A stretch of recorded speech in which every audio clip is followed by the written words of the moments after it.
오늘은 우리의 기도를 도우시는 하나님에 대해서 살펴보려고 합니다. 사실 기도에 대한 내용 중에 가장 놀라운 점이 있다면 하나님께서 우리의 기도를 들으신다는 겁니다. 한번 생각해 보세요.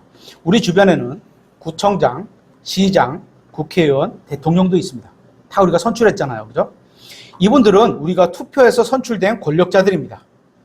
이런 사람들이 선거운동을 할 때는 마치 우리가 힘들 때 우리 이야기를 다 들어줄 것처럼 말을 하지만 정작 당선이 되고 나면 우리에게 어려운 일이 있을 때 내 얘기를 들어달라고 찾아간다면 만나기조차 쉽지 않습니다. 이런 사람의 권력자들도 우리의 이야기를 잘 들어주지 않는데 온 세상을 창조하신 하나님께서는 우리의 말을 들어주신다는 겁니다. 이건 정말 놀라운 일이 아닐 수 없습니다. 오늘 본문의 말씀 찾아보겠습니다. 에베소서 2장 17절입니다. 에베소서 2장 17절. 또 그분께서 오셔서 멀리 떨어져 있던 너희에게 화평을 선포하시고 가까이 있던 그들에게로 선포하셨으니 이는 그분을 통해 우리 둘이 한 성령을 의지하여 아버지께 나아감을 얻기 때문이라. 성경에 의하면 하나님께서는 삼위일체로 존재하십니다. 맞죠? 네. 한 하나님 안에 우리가 믿는 하나님은 유일한 거예요. One God 이렇게 돼 있어요. 유일하신 분이에요. 그러니까 하나님은 한 분이죠. 영어로 보면 One God 이렇게 돼 있으니까 한 분인데 문제는 성경은 이걸 어떻게 설명하냐? 그 한 하나님 안에 세 신격으로 존재하신다. 이렇게 얘기해요. 세 신격으로. 아버지 하나님, 아들 하나님, 성령 하나님. 세 신격으로 존재하고 계신다는 겁니다. 그래서 요한일서 5장 7절에 이렇게 기록되어 있습니다. 한번 찾아보겠습니다. 이게 이제 개역 성경에는 이게 많이 오역이 되어 있는데요. 오역보다는 빠져 있는데요. 요한일서 5장 7절.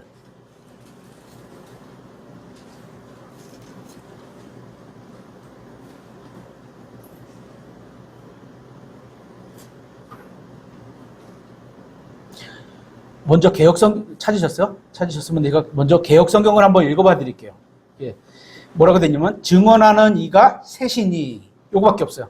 개역성경에는 증언하는 이가 셋이니. 근데 킹제임스 성경은 어떻게 돼 있어요? 하늘에 증언하는 분이 세 분이 계시니 곧 아버지와 말씀과 성령님이시라. 또 이 세 분은 하나이시니라. Three are one. Three are one. 셋이 하나이다. 수학으로는 말이 안 되죠. 수학은. 3이 어떻게 1이 돼요. 수학으로는 말이 안 되는데 하나님은 그렇게 존재하신다는 거예요. 그래서 우리가 삼위일체 하나님이라는 표현을 요한일서 5장 7절은 정확하게 표시를 해주고 있죠. 그죠? 성경은 세 분이라고 부르고 있고 이 세 분은 하나다. 하나다. 이렇게 부르고 있는 겁니다. 이해가 안 되죠? 삼위일체를 설명하기가 진짜 그래서 어려워요, 사실. 사람도 김원광이라는 사람이 있는데 제 몸이 누구예요? 저죠. 혼도 저죠. 영도 저죠. 그죠? 삼위일체 하나님의 형상과 모양으로 창조된 사람은 삼위일체 형식으로 만들어져 있는 거예요, 이게. 이해가 되죠? 몸도 저고 혼도 저고 영도 저야. 그런데 문제는 몸의 생각이 있고 육신적인 생각, 그죠? 혼적인 생각이 있고 영적인 생각이 있어. 성경에 있는 대로예요, 그죠? 생각이 세 부류가 있어요.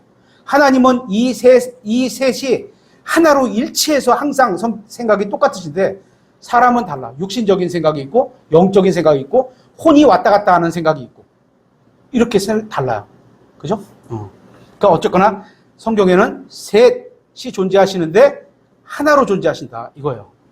성경은 우리에게 은혜의 왕자 앞으로 나아갈 특권이 있다고 말씀하실 뿐만 아니라 아버지 하나님, 아들 하나님, 성령 하나님께서 우리의 기도를 도우신다고 말씀하고 있습니다. 오늘 본문 12절 말씀을 다시 보시면 그때 너희는 그리스도 밖에 있었고 이스라엘 연방 밖에 있던 외인들이며 그러니까 이방인이었다는 얘기예요. 그렇죠? 우리는 약속의 언약들에서 분리된 낯선 자들이요 세상에서 소망도 없고 하나님 밖에 있던 자들이었으나 하나님 밖에 사람이 있을 수 있나요? 성경은 표현을 그렇게 하고 있죠. 이건 구원받지 못한 사람의 상태를 말하고 있는 겁니다. 구원받지 못한 사람은 스스로 자기들이 하나님 밖에 있다고 여기고 소망이 없던 자들입니다. 난 하나님과 상관없어 라고 하죠. 실제적으로는 다 이방인이고 유대인이고 교회고 하나님 안에서 이 다 운행이 되는데 13절에 한때 멀리 떨어져 있던 너희가 이제는 그리스도 예수님 안에서 그리스도의 피로 가까워졌느니라. 우리는 예수님의 피로 하나님과 굉장히 가까운 사이가 되었습니다. 그죠? 아버지와 자녀가 된 거예요. 16절에 그리고 또 십자가로 그 원수 되게 하는 것을 죽이사 친히 십자가로 둘을 한 몸으로 하나님과 화해하게 하려 하심이라. 예수님께서는 십자가 위에서 우리의 죄값을 치러주셨습니다. 그래서 이제 우리는 하나님과 완전한 화해를 이루게 되었습니다. 여기에 하나님이 나오시고 아버지 하나님을 말하는 거죠. 그리고 18절에 보면 이는 그분을 통해, 여기서 그분이라는 건 예수님이죠. 예수님을 통해 우리 둘이 구약을 놓고 보면 뭐죠? 유대인과 이방인밖에 없는 거예요. 교회는 아직 생기지 않았으니까. 우리 둘이 믿는 사람, 여기서 이 둘은 믿는 사람을 말하는 거죠. 그 안에서 예수님 안으로 들어온 사람인 거죠. 한 성령을 의지하여 아버지께 나아감을 얻기 때문이라. 여기서 성령님이 또 나오시죠. 이 말씀을 보면 삼위일체 하나님, 그러니까 아들, 아버지, 성령님 다 등장합니다. 다 정리해보면 우리가 아버지 하나님께 나아가기를 열어주신 분이 예수님이라는 거고, 또 아버지 하나님께서는 우리가 예수님을 통해서 은혜의 왕자로 나오는 것을 허락해 주신다는 거고, 그리고 성령 하나님께서는 우리와 동행하시면서 우리가 은혜의 왕자 앞으로 나아가도록 도와주신다는 겁니다. 우리가 예수님을 구원자로 받아들이면, 다시 말해서 구원받으면 삼위일체 하나님께서는 우리가 기도하는 것을 도와주신다는 겁니다. 예수님께서 지상에 계실 때 주님께서는 단순히 우리의 죄값만 갚아주신 것이 아니라 33년 반 동안 인간의 몸을 입고 어떻게 하면 죄 없는 삶을 살고 하나님과 교제를 나눌 수 있는지도 본으로 보여주셨습니다. 그죠? 요한복음 17장에는 예수님이 기도하는 내용이 나오는데요. 한번 보겠습니다. 요한복음 17장 1절에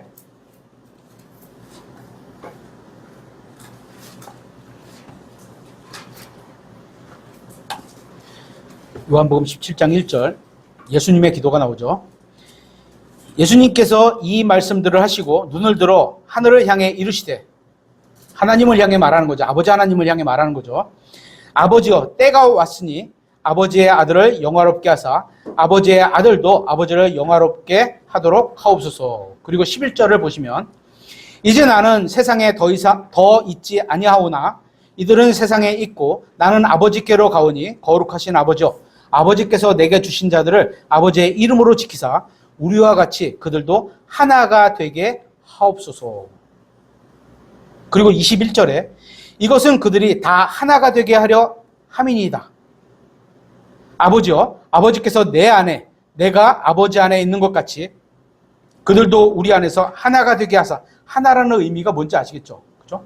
각자가 있는데 서로 어떻게 보면 똑같은 거예요. 서로가. 이 표현이 좀 이상하지만 하나가 되게 하사 아버지께서 나를 보내신 것을 세상이 믿게 하옵소서. 여기에 예수님께서 아버지 하나님께 기도하는 내용이 나오죠. 여기서 예수님은 기도의 어떤 본질적인 역할과 목적, 그리고 우리가 어떻게 기도해야 되는지를 본으로 보여주셨습니다. 성경이 말씀하시는 것처럼 온 세상을 창조하시고 주관하시는 전능하신 분이 계시죠. 하지만 계시다 해도 그분이 내 기도를 들어주시지 않는다면 그런 위대한 창조주의 존재가 나에게 무슨 의미가 있느냐는 겁니다. 예를 들면 우리나라가 아무리 잘 사는 부강한 국가가 되고 세계에서 가장 강력한 국가가 되고 또 1인당 국민소득이 5천만 원을 넘는다 해도 우리 집은 안 되는 것 같아요. 근데 올해 넘을 것 같아요. 1인당 국민소득이 5천만 원이 넘을 것 같아요. 그런데 내가 가난하면 나라는 되게 부자야. 그죠? 하나님이 위대하신 분이야.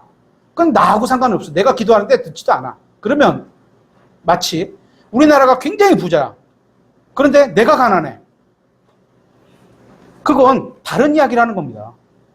하나님이 위대하신 거와 우리나라가 부강해서 내가 가난하게 사는 거와 위대하신 하나님이 내 기도를 듣지 않으신다면 완전 다른 얘기라는 거죠. 하지만 감사하게도 온 세상을 창조하신 위대한 분이 나의 아버지가 되십니다. 그리고 내가 기도할 때 나를 사랑하는 자녀로 보시면서 내 말을 듣고 도우신다는 겁니다. 그래서 모든 사람이 우리를 속인다 해도, 다른 사람이 막 우리를 속인다 해도 아버지 하나님께서는 우리를 끝까지 신실하게 대해주신다고 약속을 하신 겁니다. 아이가 자라면서 부모가 어떤 분인지 알게 되는 것처럼, 그죠? 처음에는 아버지를 잘 모르죠. 여러분이 주님 안에서 영적으로 성장해 갈수록 여러분은 아버지 하나님이 얼마나 좋은 분인지 알게 될 겁니다. 반대로 여러분이 영적으로 성장하지 못하면 아버지 하나님이 얼마나 좋은 분인지 알지 못하게 됩니다. 그래서 성경을 통해서 하나님, 신론을 공부하는 게 되게 중요한 거예요. 그렇죠? 여러분은 어떤 관점과 무엇을 위해서 성경을 읽고 있습니까? 성경을 보면 하나님께서 세상을 창조하시고 또 홍수로 심판하시고 또 왕들을 세우시고 왕권들을 세우셨다가 무너뜨리고 심판하시는 이런 모습을 자주 보게 됩니다. 하지만 그렇게 행하시는 주체가 그냥 전능하신 하나님이라면 나와 무슨 상관이 있는 거죠?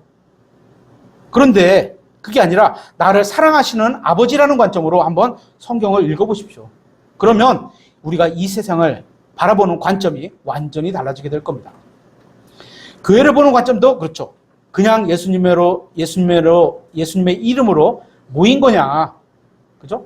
우리 인천 말씀 침례교회는 이름으로 그냥 모여 있는 거냐, 아니면 하나님의 가족으로 모여 있는 거냐, 여러분의 마음의 태도가 바뀌게 될 거라는 거죠. 그죠?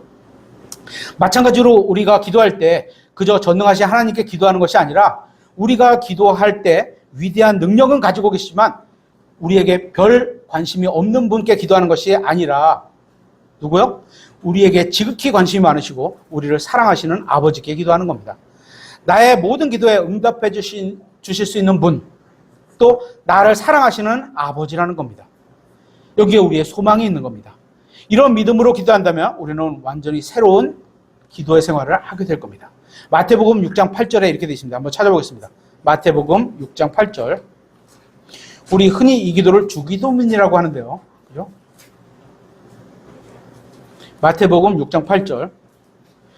그러므로 너희는 그들과 같이 되지 말라. 너희 아버지께서는 너희가 그분께 구하기 전에 너희에게 필요한 것들을 아시느니라. 그러므로 너희는 이런 식으로 기도하라. 이런 방식으로 기도하라. 그러니까 기도의 어떤 유형의 방식을 가르쳐 주기 위해서 말씀하신 거예요. 하늘에 계신 우리 아버지요.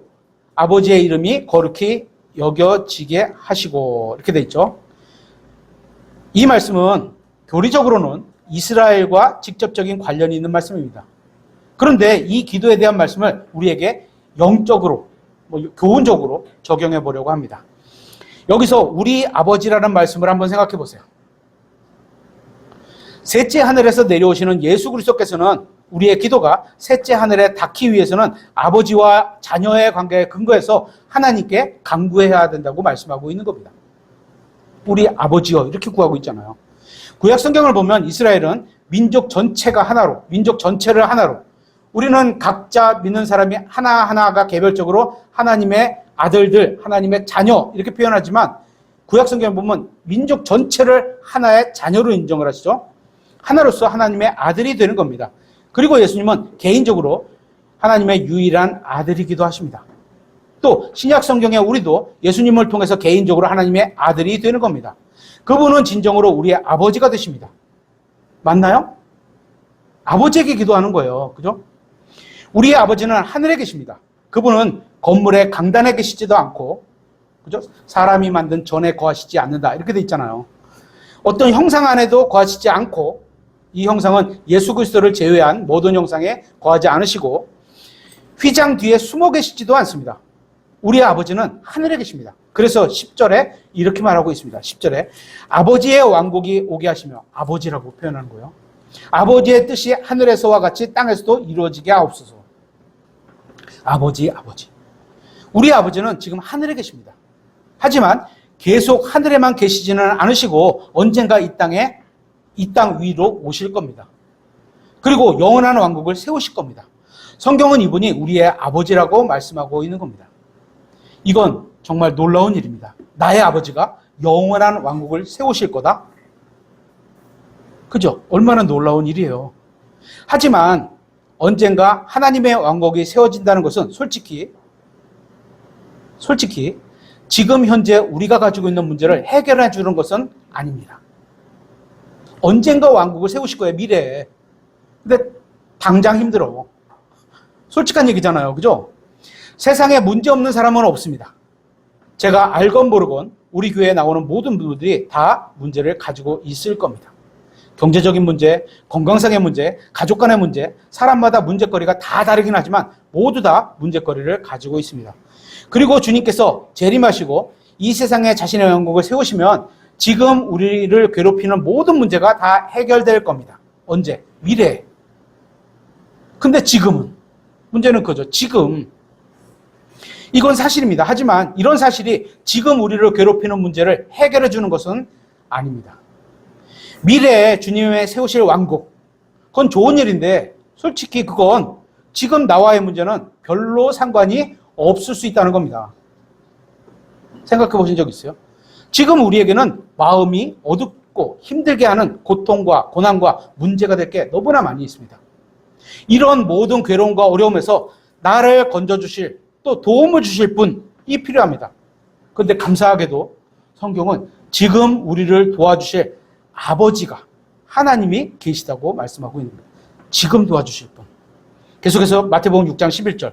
이날 우리에게 일용할 빵을 주시고. 다시 말씀드리면 주기도문은 교리적으로 이스라엘과 관련이 있고 또 대환란과 관련도 있게 보입니다. 그래서 이 말씀의 교리적인 면을 살펴보려는 것은 아니고, 그거는 뭐 마태복음이나 아니면 계시록 강의할 때 살펴보게 되고, 우리와 관련된 영적인 면을 살펴보고 있는 겁니다. 그죠? 생활에서 한번 비교해 보자는 거예요. 일용할 빵을 주시고 계시냐. 다시 11절에 이날 우리에게 일용할 빵을 주시고 우리가 우리에게 빚진 자들을 용서하는 것 같이 우리 빚들을 용서하시며. 12절을 오해하지 마세요. 우리가 용서하지 않으면, 우리가 다른 사람을 용서하지 않으면 하나님은 우리를 용서하지 않는다. 그런 의미는 아니에요. 하나님은 모든 사람을 미리 용서를 다 해주고 계셨어요, 지금 계속. 그런데도 그걸 아는 너희가 다른 사람을 용서 안 하냐? 이렇게 적용해야 돼요, 이거는. 그죠? 너네가 다른 사람 용서 안 하면 나도 안 해. 이거 아니에요.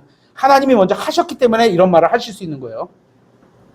13절. 우리를 인도하사 시험에 들지 말게 하시고 악에서 우리를 구원하옵소서. 현실이에요, 현실. 미래가 아니고 현실적인 얘기를 하고 있는 거예요.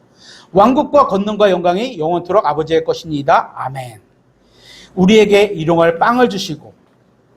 이 세상에는 많은 종교와 그들 믿는 신들이 있습니다. 심지어 기독교에도 수많은 종파들이 있고 저마다 자기들이 믿는 교리에 따라서 신들을 만들어내고 있습니다.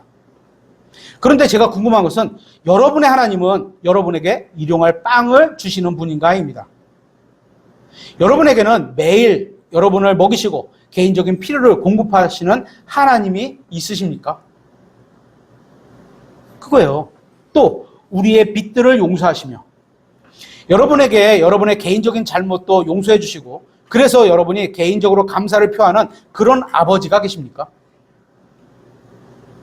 성경에서 말씀하시는 사실, 하나님은 온 세상을 심판하시는 재판장이 되신다. 사실이죠. 믿죠. 이런 사실을 아는 것 말고, 그렇죠? 교리적으로 아는 것 말고 여러분이 무언가를 잘못하면 여러분이 개인적으로 용서를 구하고 아버지니까 잘못했어요. 이런 거 구하고 그래서 개인적으로 용서해 주시는 그런 아버지가 있느냐는 겁니다. 계속해서 또 시험에 들지 말게 하시고. 이 세상에는 우리가 죄에 빠지도록 유혹하는 것들이 넘쳐납니다. TV, 유튜브에서 하는 대부분의 광고들이 다 그렇습니다. 여러분에게는 지금 이 세상에서 죄에 빠지지 않고 살 수 있도록 도와주시는 분이 있으십니까? 하나님은 언젠가 이 세상에 의로운 왕국을 세우실 겁니다. 그렇죠. 예수님이 재림하시면 의가 통치하는 왕국이 이 땅에 세워지는 거예요. 하지만 미래에 서게 될 이 의로운 왕국이 지금 내가 죄의 유혹에 빠지지 않게 지켜주지는 못한다는 겁니다. 미래에 그렇게 될 건데 당연히 우리도 그때 통치하게 될 건데 지금은 어떠냐는 거죠. 그래서 우리에게는 우리가 이 세상을 살아가는 동안에 우리를 죄에 빠지지 않게 도와주시는 누군가가 필요한 겁니다. 지금 삶에서. 우리가 매일 의지하며 도움을 요청하고 따라갈 아버지가 필요합니다. 마음은 의롭게 살고 싶은데 육체가 연약하니까 계속 죄를 짓게 됩니다. 그럴 때마다 누가 나를 도와줬으면 좋겠다. 이런 생각이 들지 않으십니까? 그게 우리의 아버지라는 거예요. 그런데 성경에는 지금 우리를 도와주시는 분이 있다는 겁니다.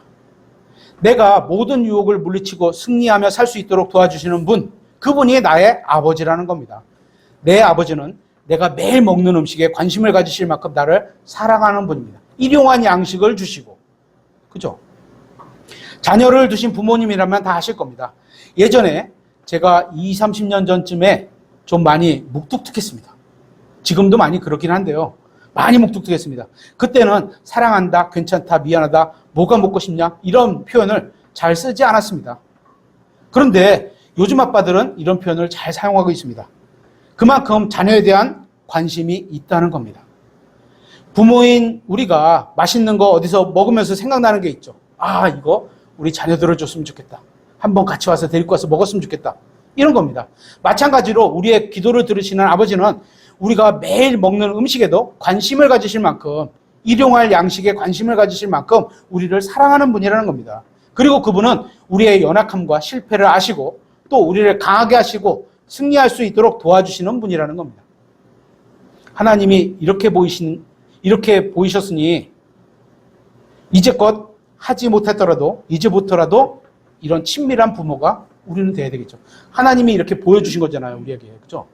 그러니까 혹시 지금 여러분의 자녀에게 다 그렇게 하시겠지만 이런 모습이, 친밀한 아버지의 모습이 보이지 못하고 살았다면 하나님을 믿고, 제가 그랬잖아요.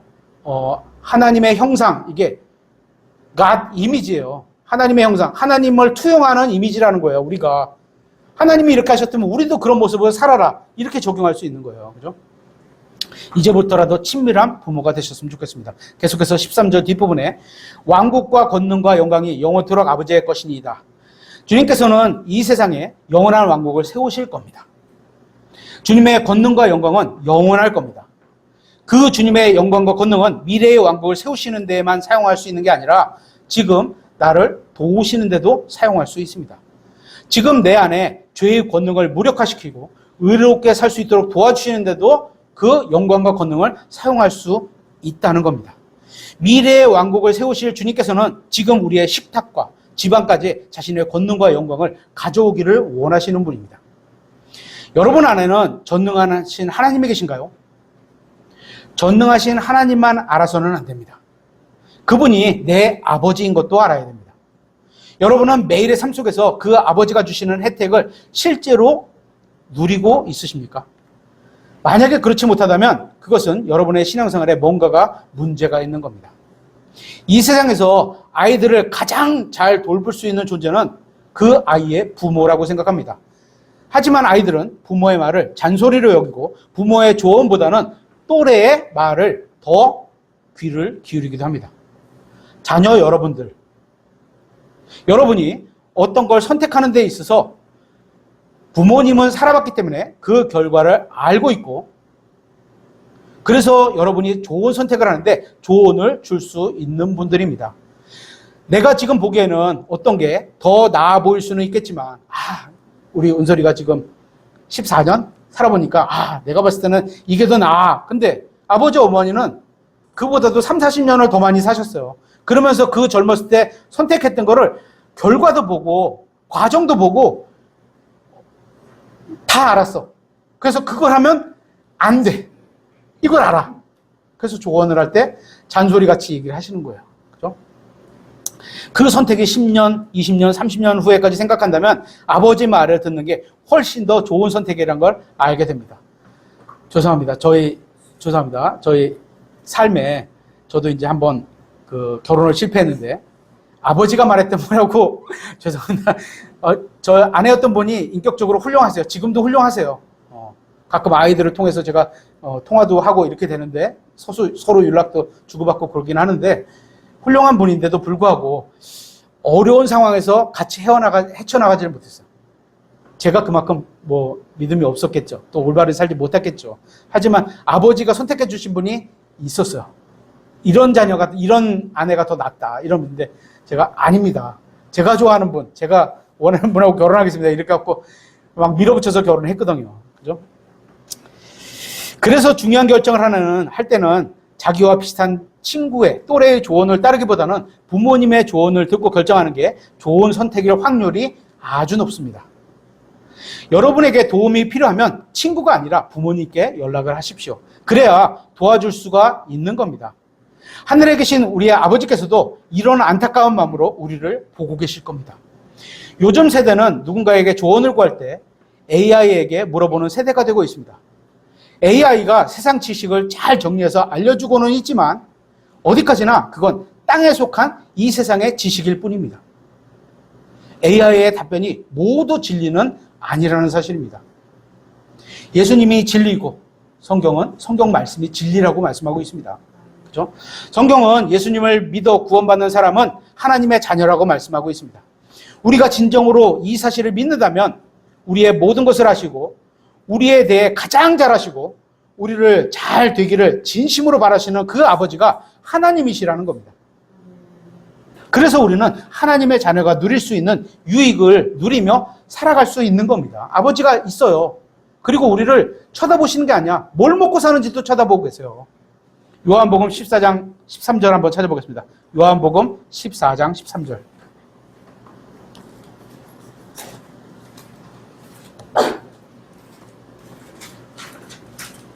요한복음 14장 13절. 너희가 내 이름으로 무엇을 구하든지, 우리가 예수님의 이름으로 구한다. 이거 설교로 2번 하고 성경 공부를 1번 했죠. 이름으로 무엇을 구하든지 내가 그것을 행하리니 이것은 아버지께서 아들 안에서 영광을 받게 하려 하심이라. 15장 16절에도 너희가 나를 택하지 아니하고 내가 너희를 택하여 세웠나니 이것은 너희가 가서 열매를 맺게 하며 너희 열매가 남아있게 하려 하며 또 너희가 내 이름으로 아버지께 무엇을 구하든지 그분께서 그것을 너희에게 주게 하려 함이라. 16장 23절에도 그날에는 너희가 아무것도 내게 구하지 아니하리라. 진실로 진실로 내가 너희에게 이르노니 너희가 무엇을 구하든지 내 이름으로 아버지께 구하면, 전부 아버지께 구하면 은설이가 아버지께 뭔가를 요청하는 거하고 똑같은 거예요. 하나님께 구한다는 게 이런 의미예요. 그냥 멀리 떨어져서 그냥 신 존재에게 구하는 게 아니고 그만큼 친밀하면 좋겠다는 거죠. 그분께서 그것을 너희에게 주시리라. 이 말씀들은 우리가 예수님의 이름으로 구하면 아버지께서 우리에게 주신다고 증언하고 있습니다. 우리가 아버지 하나님 앞에 나아가서 무엇인가를 구하고 얻을 수 있는 근거가 바로 예수 그리스도의 십자가 대속에 있기 때문입니다. 하나님께서 우리의 기도를 들으시는 이유는 뭐죠? 예수님께서 우리를 위해서 피 흘려 주셨기 때문인 겁니다. 그래서 어떻게 칭의, 하나님의 자녀 이런 걸 다 얻어놓은 거죠. 우리가 얼마나 신앙생활을 잘하는지와는 상관없이 하나님께서 우리에게 빚지신 것은 아무것도 없습니다. 그죠? 근데 우리가 어떤 기도를 하죠? 가끔 꼭 주셔야 됩니다. 안 갚으면 농담입니다. 어떤 목사님은 하나님 혼나? 뭐 이런 표현인데 그런 대상이 아닙니다. 하나님은 우리에게 무엇인가를 갚아야 할 채무자가 아닙니다. 생각해 보세요. 사랑하시고 아버지 자녀이기 때문에 주시는 거예요. 그죠? 그래서 우리가 채권자처럼 하나님께 무엇을 내놓으라고 권리를 주장할 수는 없는 겁니다. 언젠가 내 기도에 응답해달라. 언제까지 빚을 갚아야 되니까 꼭 그날까지 달라. 그렇게 하지 않으면 큰일 난다. 이렇게 하나님께 얘기할 수는 없는 겁니다. 그렇죠? 하나님이 보실 때 최고로 적절한 때, 최고로 좋은 방법으로, 최고로 좋은 거로 그 자녀에게 유익이 되는 그 방법으로 주시는 거죠. 계속해서 내 이름으로 이렇게 되어 있는데요. 우리가 하나님 아버지께 기도할 때 무엇을 하는 것인지 아세요? 우리는 우리 자신의 이름으로 하나님께로부터 단 하나의 축복을 구할 수는 없습니다. 김원광의 이름으로 구합니다. 없어요, 하나도. 그래서 우리는 주 예수 그리스도의 이름으로 구하는 겁니다. 이것은 마치 우리에게 영적인 것을 구매하는 신용카드가 발급된 것 같습니다. 김원광의 신용카드로 긁으면 삑, 거절 이렇게 되겠죠. 그죠? 근데 예수 그리스도의 카드로 쫙 읽으면 어떻게? 하나님께서 승인을 안 해주실 수가 없어요. 그쵸? 그 신용이 우리의 신용이 아니라 예수님의 신용으로 카드가 발급된 것과 같은 겁니다. 우리는 우리의 이름으로 구할 수 없는 것을 예수님의 이름으로 하나님 앞에 나아가 구할 수 있게 된 겁니다. 왜냐하면 하나님께서는 오직 자신의 아들인 예수님의 신용만을 인정하시기 때문입니다. 그래서 우리를 보실 때 몰라요? 뭐로 보셔요? 예수님으로 옷 입은 자로 보시는 거예요. 예수님의 칭의를 갖고 있는 자로, 예수님의 생명을 갖고 있는 자로 보시고 이렇게 보시는 거예요. 여기서 정말 감사한 점이 무엇인지 아세요? 우리가 예수님의 이름으로 사용하는 신용카드의 청구서에 뭐라고 써 있어? 영. 우리가 갚을 게 없다는 거예요. 다 예수님이 갚아놓으셨기 때문에. 이미 2000년 전에 예수님께서 십자가에서 다 지불해 놓으셨기 때문에, 그죠? 이것이 예수님의 이름으로 구하라는 의미에 해당하는 겁니다. 히브리서 7장 24절 한번 찾아보겠습니다. 히브리서 7장 24절.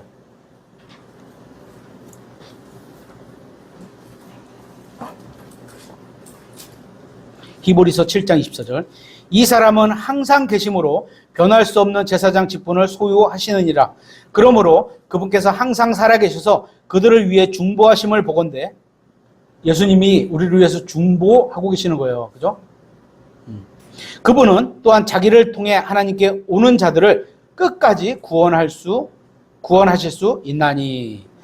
주 예수님은 우리가 하나님께 나아가는 열쇠가 되실 뿐만 아니라, 나아가는 길이요 열쇠가 되실 뿐만 아니라 아버지 하나님의 오른편에 앉아 계시면서 우리와 함께 해주시는 겁니다.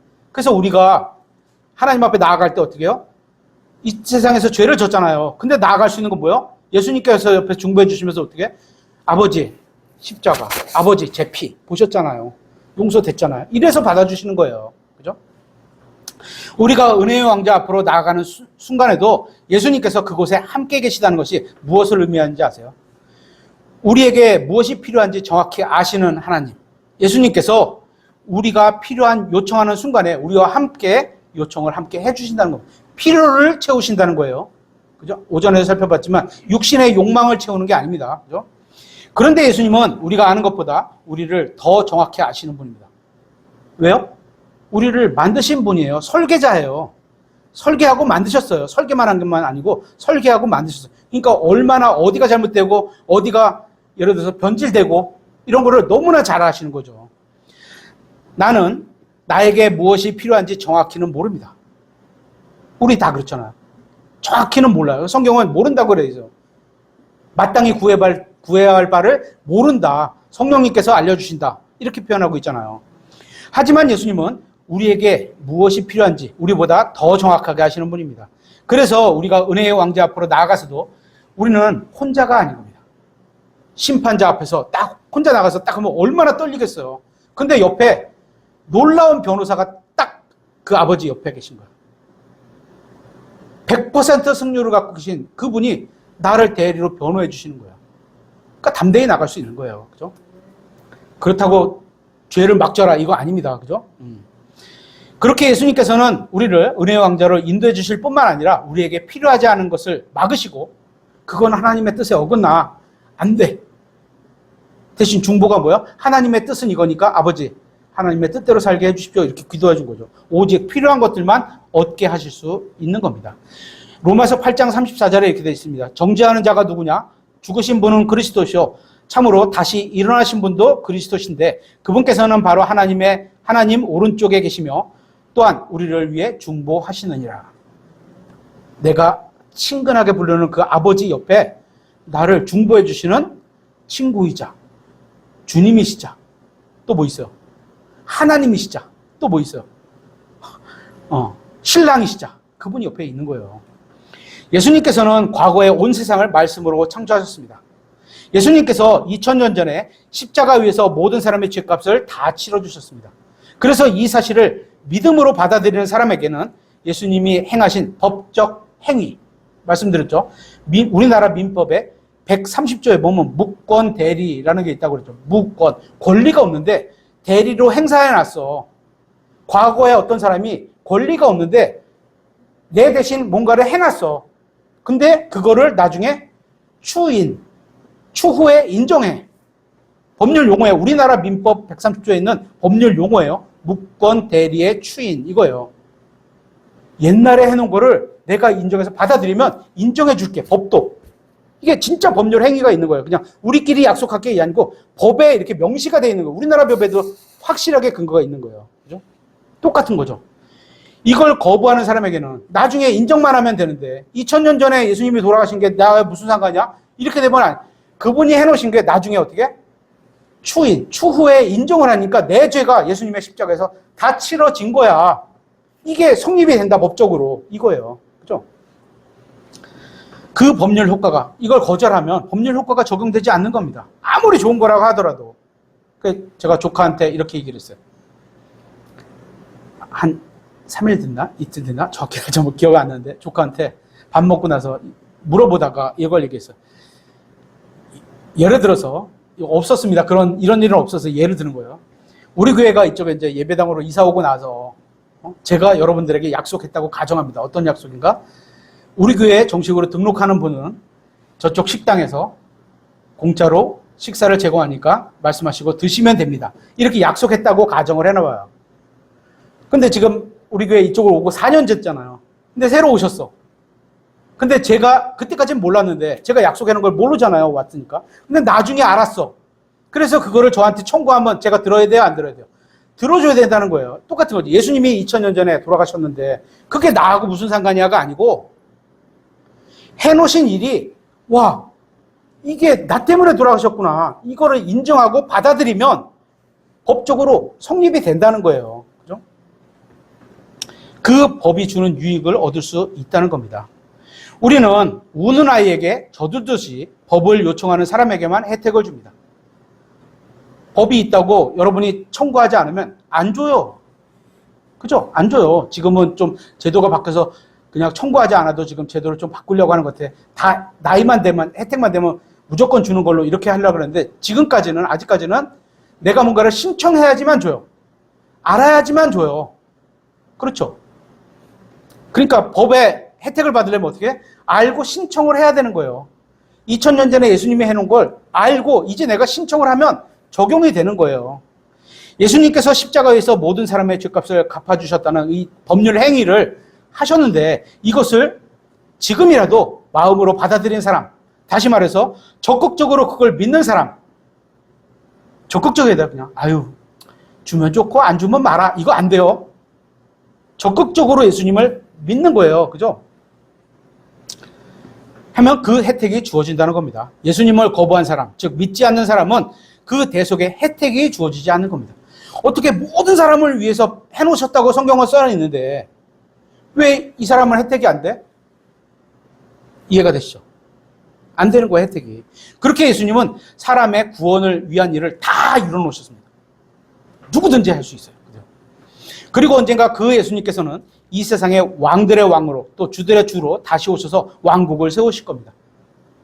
그건 미안하지만 나중의 일입니다. 제가 그랬잖아요. 그게 지금 무슨 상관이야. 그렇다면 예수님께서 지금 하고 계신 일이 뭘까요? 중요한 건 지금이죠.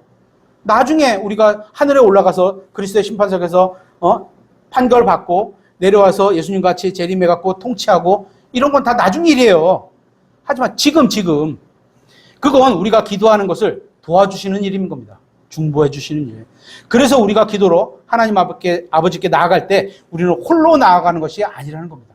예수님과 같이 나아가는 거예요. 그죠? 그 자리에 함께 계시니까. 로마서 8장 26절에 이렇게 되어 있습니다. 이와 같이 성령께서도 우리의 연약함을 도우시나니. 예수님이 이렇게 도우셨는데 성령님도 가만히 계신 게 아니네. 또 우리를 도우시네.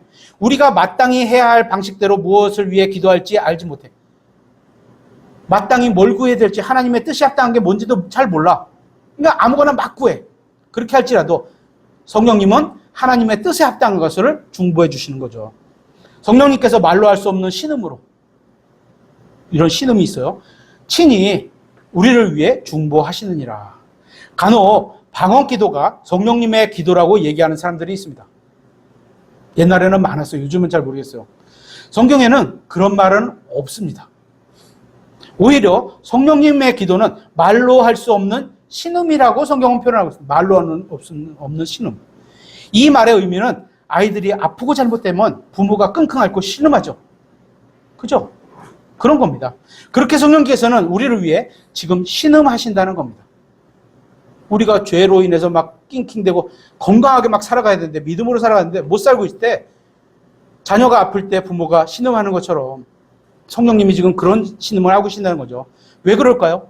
구원받은 대부분의 사람들이 영적으로 건강하지 못하고 아프기 때문입니다. 그래서 부모로서 하나님이시니까 신음하는 겁니다. 하나님께서는 우리의 모든 염려를 주님께 맡기라고 말씀하셨습니다. 그래서 우리는 기도를 통해서 모든 문제를 주님 앞에 가지고 나아갈 수 있습니다. 그런데 문제는 우리가 무엇을 기도해야 할지 모르는 경우도 있다는 겁니다. 하나님의 뜻을 진짜 구하는데 모를 때도 있잖아요. 그런 경우에도 성령님께서는 우리를 도와주실 수 있다는 겁니다. 제일 좋은 게 뭐죠?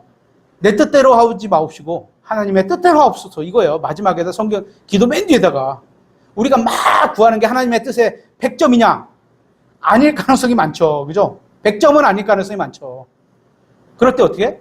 내 뜻대로 하지 마옵시고 아버지의 뜻대로 하옵소서, 이거죠. 성령님께서는 우리를 위해 중보하시는 겁니다. 하나님의 뜻대로 중보하시는 거기 때문에 성령님께서 우리의 기도를 중보하시는 이유 중 하나는 우리가 아직 영적으로 어리기 때문입니다. 하나님께서 우리 인생의 어려운 문제들을 남겨놓으시는 이유를 모를 수 있기 때문입니다. 왜 이런 고난을 나에게 주셨습니까? 왜 이런 시련을 나에게 주셨습니까? 우리는 잘 몰라요, 그때는. 근데 30년, 40년, 그때도 모르면 하늘에 올라가서는 알게 되겠죠. 그래서 성령님은 우리를 기도를 통해서 우리가 하나님이 어떻게 신뢰하고 무엇을 구해야 하는지를 가르쳐주고 계시는 겁니다. 우리가 기도를 통해서 영적인 것을 배우고 또 하나님 아버지가 얼마나 좋은 분인지를 배우고 그렇게 되기를 원하고 계시는 겁니다. 로마서 8장 27절에 마음을 살피시는 분께서 성령의 생각이 무엇인지 아시나니 이는 그분께서 하나님의 뜻대로 성도들을 위해 중보하시기 때문이라. 김원광의 뜻대로 중보하는 게 아니고 여러분의 뜻대로 중보하는 게 아니고 하나님의 뜻대로 중보하신다, 이렇게 되는 거예요. 그죠? 우리는 이 세상에 비해서 아주 작은 존재입니다. 살아온 연수도 너무 짧고 경험한 것들도 우주에 비하면 아무것도 아닙니다. 그래서 성령님이 아니면 우리가 하나님의 뜻이 무엇인지 알 수 있는 길이 거의 없습니다. 성경을 통해서 우리가 하나님의 뜻을 알 수는 있죠. 하지만 다는 모르죠. 그래서 주님께서는 우리가 모든 기도 제목을 가지고 주님 앞에 나와서 우리의 마음을 쏟으며 주님의 뜻을 구하고 예수님의 이름으로 기도하기를 원하고 계신 겁니다. 그러면 성령님께서는 제가 주님의 뜻대로 기도할 수 있게 저를 도와주신다는 겁니다. 주님께서는 우리가 주님을 인격적으로 신뢰하고 우리의 마음을 주님께 쏟아놓기를 원하십니다. 신앙 성경에 제일 중요한 게 뭐라고 그랬어요? 뭐 여러 가지가 있겠죠. 성경도 중요하고 하는데 저는 마음이라고 생각해요.